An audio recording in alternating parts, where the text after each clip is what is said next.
Hey everyone, welcome back. आज बात करेंगे एक ऐसी बॉलीवुड कंट्रोवर्सी की जिसने सोशल मीडिया पर पूरा पीआर गेम एक्सपोज कर दिया। क्योंकि इस बार मामला सिर्फ जेलसी या राइवलरी का नहीं है, बल्कि allegedly fake Instagram accounts, secret narrative building और आउटसाइडर एक्ट्रेसेस को टारगेट करने तक पहुंच चुका है। और इंटरनेट का मानना है कि इस पूरे ड्रामे के बीच में नाम जुड़ रहा है रशा थडानी का। तो आखिर पूरा मामला क्या है? लोग क्यों बोल रहे हैं कि अनीत पड्डा को जानबूझकर नीचे दिखाने की कोशिश हुई? और कैसे एक छोटा सा इंस्टाग्राम अकाउंट इतनी बड़ी कंट्रोवर्सी बन गया? चलिए पूरा ब्रेक डाउन करते हैं। तो बॉलीवुड की नई जनरेशन अब सिर्फ फिल्मों और बॉक्स ऑफिस कलेक्शन के लिए कॉम्पीट नहीं कर रही, बल्कि social media image, PR narrative और इंटरनेट वैलिडेशन के लिए भी एक साइलेंट वॉर चल रहा है। और इस बार जो कंट्रोवर्सी सामने आई है, उसमें नाम जुड़ रहा है रशा थडानी, अनीत पड्डा और अहान पांडे का। अब पूरी कहानी शुरू होती है फिल्म सैयारा से। ये फिल्म उम्मीद से कहीं ज्यादा बड़ी हिट साबित हुई। खासकर अनीत पड्डा को ऑडियंस ने काफी पसंद किया। लोग उनकी एक्टिंग, स्क्रीन प्रेजेंस और नेचुरल वाइब की तारीफ करने लगे। ऊपर से अहान पांडे के साथ उनकी ऑन स्क्रीन केमिस्ट्री भी वायरल होने लगी। धीरे धीरे फैंस इन दोनों को एक पेयर की तरह शिप करने लगे।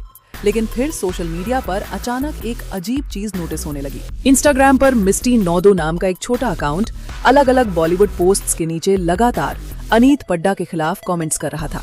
अकाउंट छोटा था, मुश्किल से कुछ फॉलोअर्स थे, लेकिन कमेंट्स बहुत स्पेसिफिक और पर्सनल थे। जैसे एक कमेंट में लिखा गया कि मुझे अहान के लिए बुरा लगता है, अगर वो आगे बढ़ना चाहेगा तो अनीत उसे जाने नहीं देगी।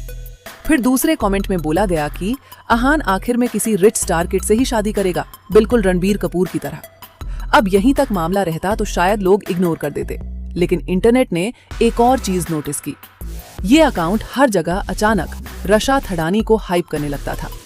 किसी भी पोस्ट में बिना वजह रशा का नाम डालना, उन्हें बेहतर दिखाने की कोशिश करना और दूसरी तरफ अनीत को डाउन करना। इसी पैटर्न ने लोगों को शक दिलाया।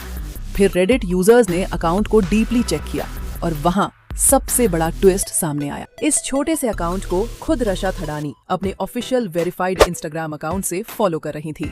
सिर्फ वही नहीं, उनके कुछ क्लोज फ्रेंड्स भी उस अकाउंट को फॉलो करते थे। बस फिर क्या था? लोगों ने तुरंत थ्योरी बनानी शुरू कर दी कि ये शायद एक बर्नर अकाउंट है, यानी ऐसा अकाउंट जिसे सीक्रेटली यूज किया जा रहा था नैरेटिव पुश करने के लिए। अब ये बात सच है या नहीं, इसका कोई ऑफिशियल प्रूफ नहीं है, इसलिए इसे फैक्ट की तरह नहीं बोला जा सकता। लेकिन इंटरनेट पर लोगों ने इसी एंगल से इसे देखना शुरू कर दिया। और जैसे ही ये स्क्रीनशॉट्स वायरल हुए, अचानक रशा ने उस अकाउंट को अनफॉलो कर दिया। कुछ देर बाद वो अकाउंट डिसएक्टिवेट भी हो गया।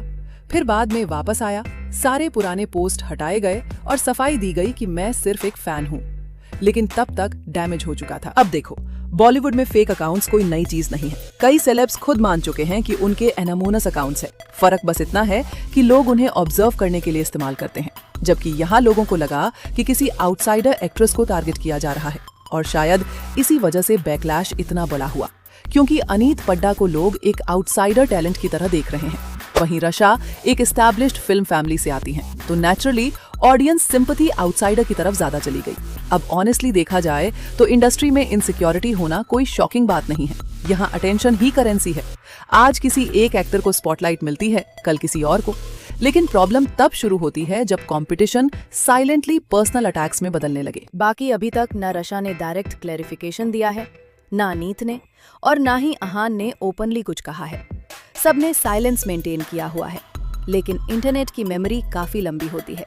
एक बार स्क्रीनशॉट्स निकल जाएं, फिर चीजें आसानी से डिसअपीयर नहीं होती। अब आगे चलकर रशा की टीम इस कंट्रोवर्सी को कैसे हैंडल करती है, वो इंटरेस्टिंग रहेगा।